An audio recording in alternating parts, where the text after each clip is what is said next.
I'm in North Berwick, sitting next to the model of the lighthouse, because this is where Robert Louis Stevenson came as a child with his family on his summer holidays, and the family is famous for building lighthouses. Chapter 33, The Fall of a Chieftain.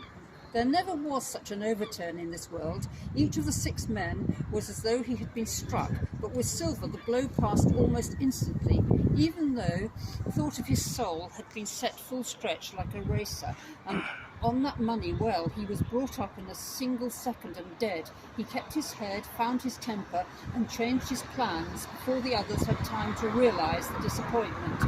"Jim," he whispered, "take that and stand by for trouble," and he passed me a double-barreled pistol. At the same time he began quietly moving northwards, and in a few steps he had put the hollow between us 2 and the other 5. Then he looked at me and nodded, as much as to say, "Here is a narrow corner," as indeed I thought it was. His looks were now quite friendly, and I was so revolted at this constant changes that I could not forbear whispering, "So you've changed sides again?" There was no time left for him to answer it. The buccaneers, with oaths and cries, began to leap one after the other into the pit, and to dig with their fingers, throwing the boards aside as they did so. Morgan found a piece of gold. He held it up with a perfect spat of oaths. It was a 2-guinea piece, and he went from hand to hand among them for a quarter of a minute. "2 guineas, roared Mary, shaking at Silver. "That's your £700,000, is it? You're the man for bargains, ain't you? You're him, and that never bungled anything, you wooden-headed lubber." "Dig away, boys," said Silver, with the coolest insolence you'll find some pig-nuts, and I shouldn't wonder. "Pig-nuts," repeated Mary in a scream. "Mates, do you hear that? I tell you, now that the man they all knew all along. Look in the face of him, and you'll see it wrote there." "Ah, Mary," remarked Silver, standing up for captain again. "You're pushing, lads, to be sure." But this time everyone was entirely in Mary's favour. They began to scramble out of the excavation, darting furious glances behind them. One thing I observed, which looked well for us as they all got up upon the opposite side of Silver. Well, there we stood, 2 on one side, 5 on another, the pit between us, and nobody screwed up high enough to offer the first blow. Silver never moved. He watched them very upright on his crutches, and looked as cool as I ever saw him. He was brave, and no mistake. At last Mary seemed to think the speech might have got us. "Mates," says he, "there's 2 of them along there. One's the old cripple that brought us all here and blundered us down to this, and others that I might need to have had part of. Now, mates," he was raising his arms and his voice, only meant to lead a charge. But just then, clack, clack, clack, 3 musket shots flashed out of the thicket. Mary tumbled head foremost into the excavation, and the man with the bandage spun round like a teetotum and fell all his length upon his side, where he lay dead, but still twitching. His others 3 turned and ran off for it with all their might. Before you could wink, Long John Silver had fired 2 barrels of a pistol into the struggling Mary, and as the man rolled up his eyes at him in the last agony, "George," he said, "I reckon I settled you." At the same moment the Dr. Gray and Ben Gunn joined us with smoking muskets from among the nutmeg trees. "Forward!" cried the doctor. "Double quick, my lads.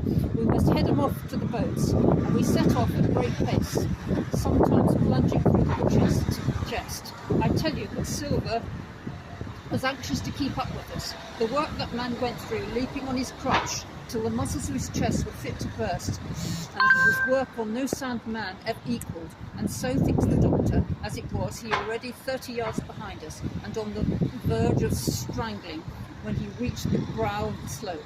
"Doctor," he hailed, "see there, no hurry." Sure enough, there was no hurry. In a more open part of the plateau we could see 3 survivors, still running in the same direction as they had started, right from Mizzenmast Hill.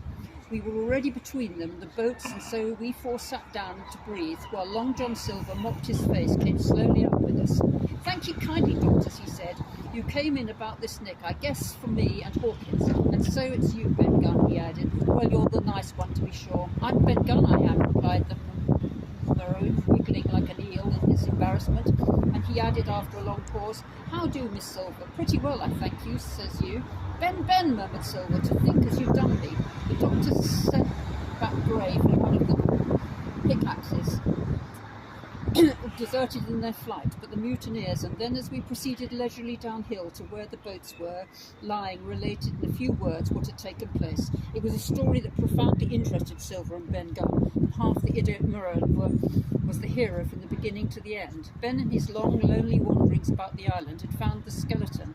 It was he that had rifted it. He had found the treasure. He had dug it up, and it was a shaft of his pickaxe that lay broken in the excavation. He had carried it on his back in many weary journeys from the foot of the tall pines to the cave he had on the two-pointed hill at the northeast angle of the island, and there it had lain stored in safety since 2 months before the arrival of the Hispaniola. When the doctor had worked this secret from him on the afternoon of the attack, and when next morning he saw the anchorage deserted, he had gone to Silver, given him a charge which was now useless, given him the stores, for Ben's cave was full, well supplied with goat's meat salted by himself, given anything to everything to get the chance of moving in safely to the stockade, to the two-pointed hill, there to be clear of malaria and keep guard upon the money. As for you, Jim, he said, it went against my heart, but I did what I thought best for those who had stood by their duty, and if you were not one of these, whose fault was it? That morning, finding that I was to be involved in the horrid disappointment that he had prepared for the mutineers, he had run all the way to the cave, and leaving Squire to guard the captain, and had taken Gary and the mirror and started making the diagonal across the island to be at hand beside the pine. Soon, however, he saw that our party had the start of him, and Ben Gunn, being fleet of foot, had been dispatched in front to do his best alone. Then it occurred to him to work upon the superstitions of his former shipmates, and he was so far successful that Gray and the doctor had come up and were already ambushed before the arrival of the treasure hunters. "Ah," said Silver, "it was fortunate for me that I had Hawkins here. You would have let old John be cut to bits and never given it a thought, Doctor." "Not a thought," replied the cheerily, and by this time we had reached the gigs. The doctor with the pickaxe demolished one of them, and then we all got aboard of the other and set out to go round by sea for North Inlet. This was a run of 8 or 9 miles. Silver thought he was almost killed already with fatigue, but set off to an oar like the rest of us, and we were soon skimming swiftly over the smooth sea. So we passed out of Straits and doubled the southeast corner of the island, around which 4 days ago we had towed the Hispaniola.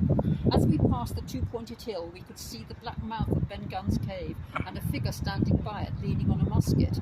It was a squire, and we waved a handkerchief and gave him 3 cheers, in which the voice of Silver joined as heartily as any. 3 miles farther, just inside the mouth of North Inlet, what should we meet but the Hispaniola, cruising by herself? The last flood had lifted her, and there had been much wind and a strong current, as in the southern anchorage. We should never have found her more, nor found her stranded beyond help. As it was, there was little amiss beyond the wreck of the mainsail. Another anchor was got ready and dropped in a fathom and a half of water.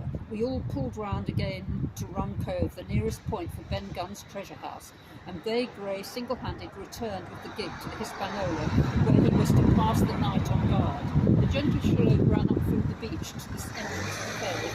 At the top, the squire met us. To me, he was cordial and kind, saying nothing of my escapade, in either way of blame or praise. At Silver's polite salute, he somewhat flushed. "John Silver," he said, "you're a prodigious villain and an impostor, a monstrous impostor, sir. I am told that I am not to prosecute you. Well, then, I will not. But the dead men, sir, hang about your neck like millstones." "Thank you kindly, sir," replied Long John, again saluting. "I dare you to thank me," cried the squire. "It's a gross dereliction of my duties. Stand back."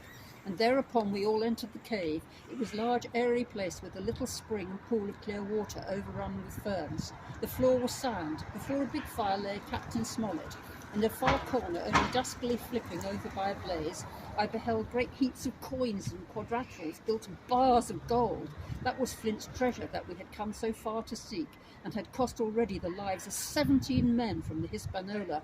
How many had cost this amassing? What blood and sorrow, what good ships scuttled to the deep, what brave men walking the plank blindfold, what shot of cannon, what shame and lies and cruelty, perhaps no man alive could tell. Yet there were still 3 upon that island, Silver and old Morgan and Ben Gunn, who had each taken his share in these crimes, as each had hoped in vain to share in the reward. "Come in, Jim," said the captain. "You're a good boy in your line, Jim, but I don't think you and me are going to see again. You're too much of the board favourite for me. Is that you, John Silver? What brings you here, man? Come back to my daughter's parties, sir," returned Silver. "Ah," said the captain, and that was all he said. "What a supper I had of that night with all my friends around me. What a meal it was, with Bennigan's salted goats and some delicacies and a bottle of old wine from the Hispaniola. Never on our shore were people gayer or happier, and there was Silver sitting back almost in the firelight, but eating heartily, prompt to spring forward when anything was wanted, even joining quietly in our laughter, the same bland, polite, obsequious seaman of the voyage out."